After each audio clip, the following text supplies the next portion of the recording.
Good morning, 7th class. We are doing second lesson, role of government in health. In this, we are doing the topic healthcare in India.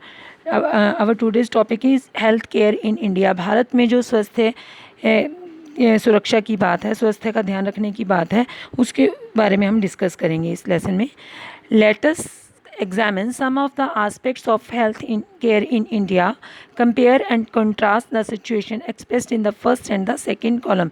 यहाँ पे नीचे 2 columns में बना के कुछ उन्होंने compare करने की कोशिश की है. Let us first of all discuss the first column. India has the largest number of medical colleges in the world and is among the largest producer of doctor. Approximately 15,000 new doctor qualify every year. तो India जो है एक ऐसी country है जिसमें सबसे ज़्यादा medical colleges हैं पूरे विश्व में. अगर हम देखें पूरे वर्ल्ड में अगर हम चेक करें तो सबसे ज़्यादा मेडिकल कॉलेजेस यहाँ पे हैं और हर साल यहाँ पे 15,000 के लगभग नए डॉक्टर बन के तैयार हो जाते हैं जिनकी qualification as a doctor complete हो जाती है. Health care facilities have grown substantially over the years. In 1950, there were only 2,717 hospitals in India. In 1991, there were 11,174 hospitals. In 2000, the number grew to 18,218. तो यहाँ पे दिया हुआ है कि किस तरह से इंडिया में हेल्थ केयर फैसिलिटीज़ बढ़ती जा रही हैं. हर साल हॉस्पिटलों की संख्या में बढ़ोतरी हो रही है. यहाँ पे 2000 तक की दी हुई है. उसके बाद भी अब देखो 20 ईयर्स और बीत चुके हैं तो उसके बाद और भी ज़्यादा ये संख्या बढ़ चुकी है. India gets a large number of medical tourist from many countries. They come for treatment in some of the hospital in India that compare with the best in the world. और हमारे इंडिया में बहुत से लोग medical tourist के लिए means medical basis पे चिकित्सा के लिए हमारे भारत में वो लोग आते हैं. क्यों ऐसा है? क्योंकि हमारे देश में बहुत चीज़ों के ऐसे इलाज हैं जो सारे वर्ल्ड में बेस्ट माने जाते हैं. India is the third largest producer of medicine in the world and is also a large exporter of medicines. और इंडिया में जो दवाइयाँ बनती हैं मेडिसिन्स तैयार की जाती हैं पूरे वर्ल्ड में तीसरे स्थान पे हमारे इंडिया आता है. और इसके अलावा इंडिया से बहुत सारी दवाइयाँ एक्सपोर्ट भी की जाती हैं. तो ये तो था फर्स्ट कॉलम जिसमें बताया गया कि इंडिया में हेल्थ केयर के लिए क्या क्या फैसिलिटीज़ हैं, किसके हिसाब से हमें लगता है कि इंडिया में हेल्थ केयर जो है बहुत अच्छी है. लेकिन अगर हम दूसरी तरफ दूसरे कॉलम को देखते हैं तो वो इसके अपोजिट नज़र आता है हमें. Most doctors settles in the urban areas. People in rural areas have to travel long distance to reach a doctor. The number of doctors with respect to the population is much less in rural areas. तो जो ज़्यादातर doctor बन जाते हैं वो लोग जो ग्रामीण इलाके हैं हमारे रूरल एरियाज़ हैं वहाँ पे रहना पसंद नहीं करते.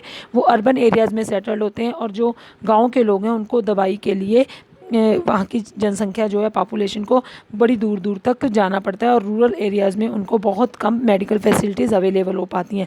About 5 lakh people die from tuberculosis every year. This number is almost unchanged since independence. Almost 2 million cases of malaria are reported every year and this number is not decreasing. तो यहाँ पे बताया है ट्यूबरक्लोसिस से, टीबी की बीमारी से और उसके बाद मलेरिया की बीमारी से हर साल इतने इतने लोग मर जाते हैं यहाँ पे और ये संख्या कम होने का नाम ही नहीं ले रही है. We are not able to provide clean drinking water to all.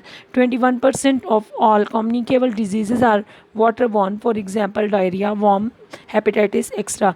तो हम लोग अभी तक इस चीज़ में एबल नहीं हो पाए हैं कि सभी लोगों को पीने के लिए साफ़ पानी हम उपलब्ध करवा सकें और उसकी वजह से ही 21% जो कम्युनिकेबल डिजीज़ होती हैं जो आपस में एक दूसरे से फैलने वाली बीमारियां हैं ये किससे वाटर की वजह से होती है और वही वाटर हम अवेलेबल नहीं करवा पाते हैं. Half of all children in India do not get adequate food to eat and are undernourished. और बहुत सारे ऐसे बच्चे हैं, लगभग जितने बच्चे हमारे देश के हैं उसमें से आधे बच्चे ऐसे हैं जिन्हें खाने के लिए प्रॉपर तरीके से नहीं मिल पाता जिसकी वजह से वो अपोषित रह जाते हैं. मीन्स उनमें कोई ना कोई किसी न किसी चीज़ की हमेशा कमी बनी रहती है.